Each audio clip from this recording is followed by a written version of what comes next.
தீபம், விளக்கேற்றும் எண்ணெய் மற்றும் அகர்பத்திகள் ஒரு தெய்வீக அனுபவம்.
பஞ்சமூர்த்திகள் இங்க வந்து அமர்ந்த பிறகு அதற்கு பிறகு நம்ம எல்லாரும் ஆவலோடு எதிர்பார்த்து கொண்டிருக்கிற அர்த்தநாரீஸ்வரூபன் வருவார். அப்பதான் சரியா 6 மணி வருவா 6 மணி.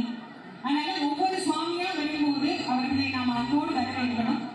இறைவனிடத்துல என்ன வேண்டணும் அந்த திருத்தலத்துல இருக்கிற போது நீங்க தெரிஞ்சுக்கணும்ன்றதுக்காக நான் சொல்றேன். கடவுள்கிட்ட என்ன கேட்கணும் எல்லாரும் ஒரு பெரிய லிஸ்டோட திருவண்ணாமலை வந்துருக்கீங்கன்னு நினைக்கிறேன். என் பையனுக்கு அது வேணும், என் பொண்ணுக்கு இது வேணும், எனக்கு அது வேணும், என் வீட்டுக்கு இது வேணும், என் கணவனுக்கு அது வேணும் அப்படின்னு. ஆனால் அடியார்கள்லாம் சொல்றாங்க ஆண்டவன்கிட்ட எதுவுமே என்ன பண்ண வேண்டாமா, கேட்கவே வேண்டாமா. வேண்டத்தக்கது அறிவோய் வேண்ட முழுவதும் தருவோய் நீங்க. அவன் என்ன கொடுக்கணும் அப்படின்னு முடிவு பண்ணிட்டானோ அதை யார் நினைச்சாலும் என்ன பண்ண முடியாது, தடுக்கவே முடியாது. அவன் உன்னை கொடுக்க கூடாதுன்னு முடிவு பண்ணிட்டா அதை யார்கிட்ட இருக்கும் நம்மளால என்ன பண்ண முடியாது, வாங்கிட முடியாது. அப்ப அவன் தான் நமக்கு எல்லாத்தையும் கொடுக்கணும். அவன் என்ன கொடுக்கிறானோ அதை நாம் பெற்றுக் கொள்வதற்கு தகுதி படைத்தவர்களாக அன்பை மட்டுமே இறைவனுக்கு நாம் கொடுத்தோம்.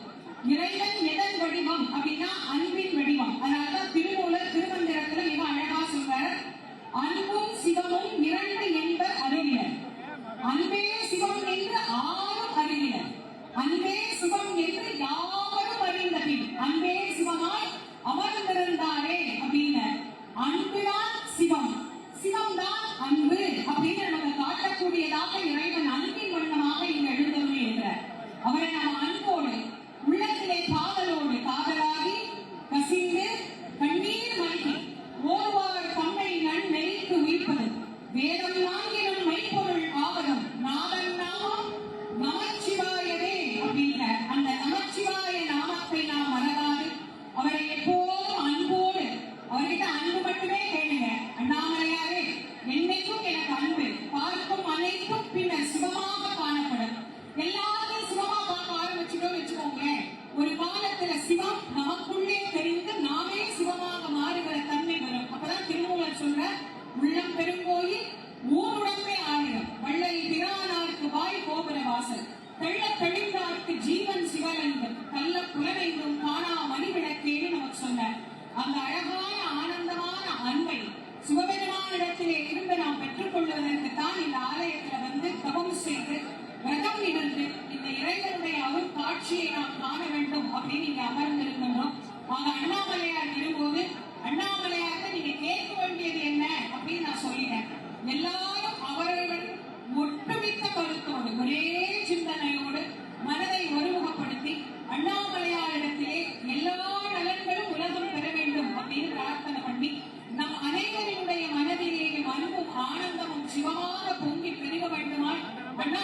தருணத்திலே நாம் ஒவ்வொருவரும் வேண்டி மகிழலாம்.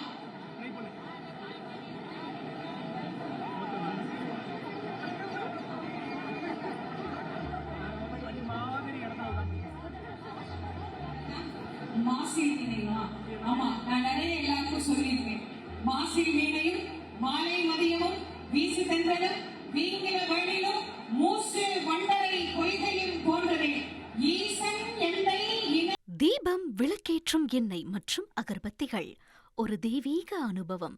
ட்ரெண்ட ஃப்ரெண்ட் ஆக்கிக்கோங்க. தந்தி டிவியின் சப்ஸ்கிரைபர்ஸ் அண்ட் ஃபாலோவர்ஸ் குடும்பத்துல நீங்களும் இணையுங்க.